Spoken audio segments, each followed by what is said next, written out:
Good morning, class. Today we are going to learn about the DRR, that is Debenture Redemption Reserve, and DRI, that is Debenture Redemption Investment. Okay.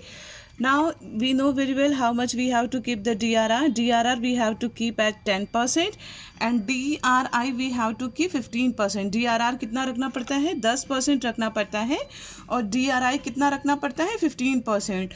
लेकिन DRR 10% of the face value of the debenture पूरा जितना भी debenture लिया है debenture holder ने, पूरा जितना debenture है उसका फेस वैल्यू, जितने का डिबेंचर है उसका 10% रखना पड़ता है. लेकिन DRI कितना रखते हैं?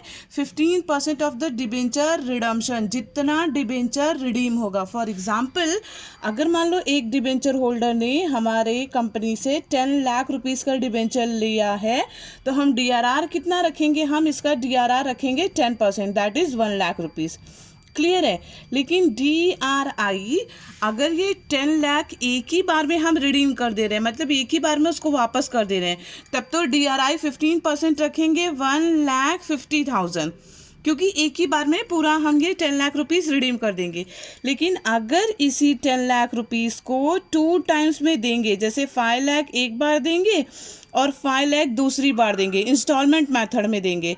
अगर हम इंस्टॉलमेंट मेथड में देंगे 5 लाख एंड 5 लाख, तो 2 टाइम्स हो गया, मतलब एक बार 5 लाख का रिडम्पशन होगा और फिर दूसरा 5 लाख दूसरी बार होगा. हो सकता है 6 महीने के गैप में हो, 4 महीने के गैप में हो, 1 ईयर के गैप में हो. तो जब ऐसे अलग अलग हो जाता है तो ऐसे में क्या करते हैं, एक जो 5 लाख रखा हुआ उस पर DRI रखेंगे, क्योंकि ये रिडीम हो रहा है. पहले इसके ऊपर हम DRI रखेंगे 15%, तो वो हो जाएगा 75,000 रुपीज़. फिर जब नेक्स्ट 5 लाख हम रिडीम करेंगे हम फिर DRI रखेंगे. इसी तरह से DRR सिर्फ एक बार रखा जाता है स्टार्टिंग में, और फिर लास्ट में उसको ट्रांसफ़र किया जाता है जनरल रिजर्व में.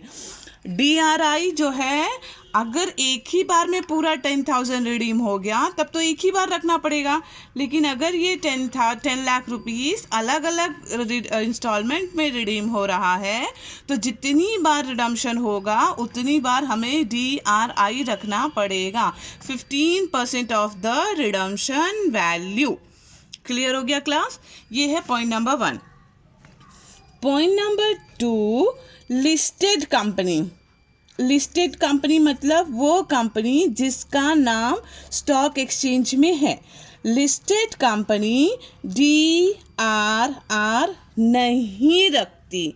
लिस्टेड कंपनी DRR नहीं रखती. Listed company will never keep DRR.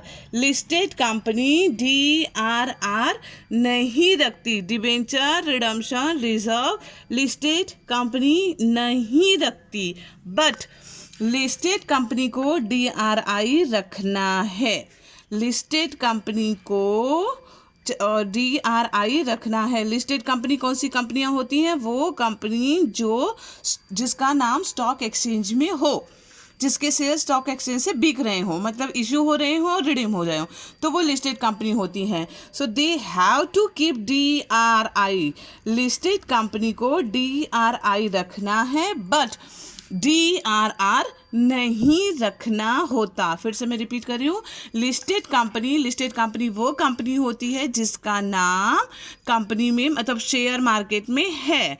These companies are known as the listed company. Listed company को DRR नहीं रखना होता, लेकिन लिस्टेड कंपनी को DRI रखना पड़ता है. क्लियर हो गया class? Now let us go for the third one. Banking company. Banking company मतलब कोई भी बैंक. बैंकिंग कंपनी मतलब कोई भी बैंक, चाहे वो SBI हो, ICICI हो, देना बैंक हो, फाइनेंशियल इंस्टीट्यूट हो, कोई भी बैंक हो, उसको DRR रखने की ज़रूरत नहीं है. इवन बैंकिंग कंपनी को DRI भी नहीं रखना पड़ता.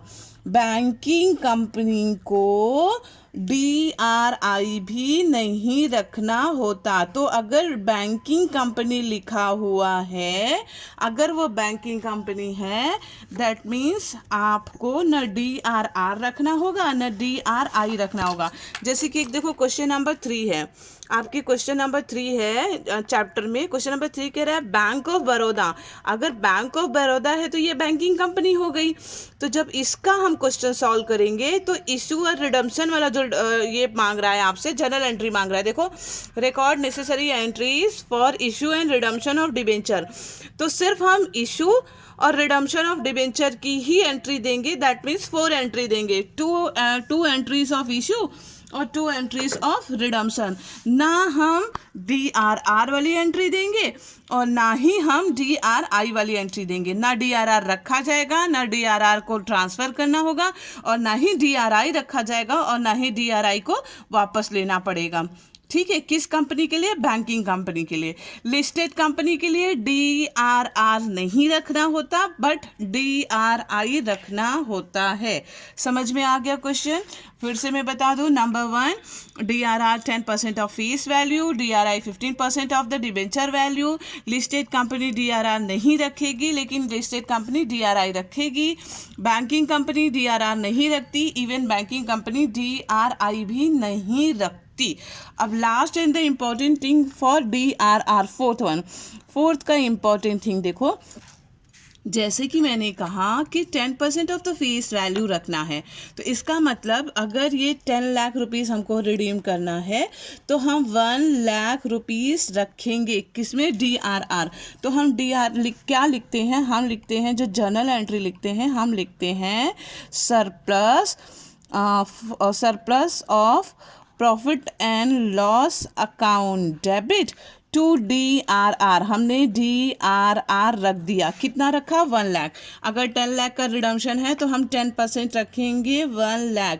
But if it is given in the question that DRR is already having as a reserve, अगर क्वेश्चन में दिया है, क्वेश्चन में ये चीज़ें दी होंगी, ठीक है। अगर क्वेश्चन में दिया है कि DRR के पास ऑलरेडी रखा हुआ है रिजर्व, तो कितना रखा हुआ है रिजर्व? मान लो 30,000 अगर रिजर्व रखा हुआ है, अगर 30,000 DRR के पास रिजर्व रखा हुआ है, it is given in the question. ये बात आपको क्वेश्चन में दी हुई होगी, ठीक है। क्वेश्चन नंबर 5 में दी है, आप देख सकते हो। क्वेश्चन नंबर 5 में ये बात दी हुई है कि अगर पहले से ही रिजर्व रखा हुआ है, थोड़ा बहुत जो कुछ भी रखा हुआ है, तो हम जितना बैलेंसिंग फिगर होगा उतना ही रखेंगे। जैसे कि surplus of profit and loss account, हमें इसका 10% रखना है। 10% में 1 लाख रुपीज़ है, लेकिन अगर हमारे पास 30,000 पहले से ही है तो हम 1 लाख ना रख के हम सिर्फ 70,000 रुपीज़ ही DRR रखेंगे। सपोज कि पहले से ही DRR रखा हुआ है 1,30,000, पहले से ही रखा हुआ है DRR, रिजर्व रखा हुआ है। कितना रखा हुआ है? 1,30,000 रखा हुआ है।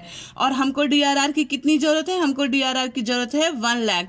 तो फर्म DRR नहीं रखेगी। क्यों नहीं रखेगी? क्योंकि पहले से ही DRR का रिजर्व पड़ा हुआ है। जैसे अभी तक आप लोगों ने क्वेश्चन में क्या किया? DRR रखा और उसके बाद DRR को ट्रांसफ़र कर दिया जनरल रिजर्व में। इस तरह से ट्रांसफ़र किया ना, 1-2 क्वेश्चन जो भी हमने सॉल्व किए।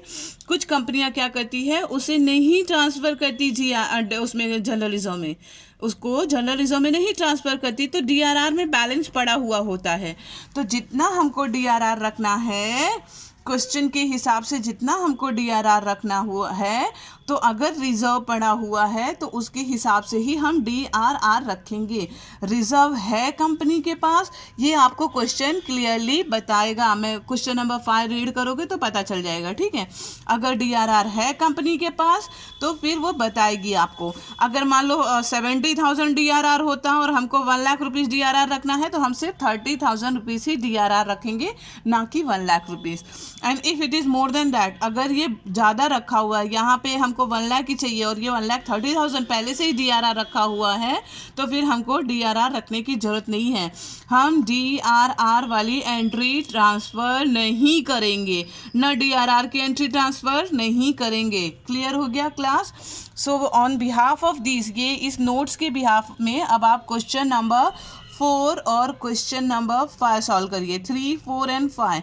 पहले 3 करके मुझे भेजिए और अगर कोई प्रॉब्लम होती है तो फिर मैं उसका सॉल्यूशन भेजती हूँ।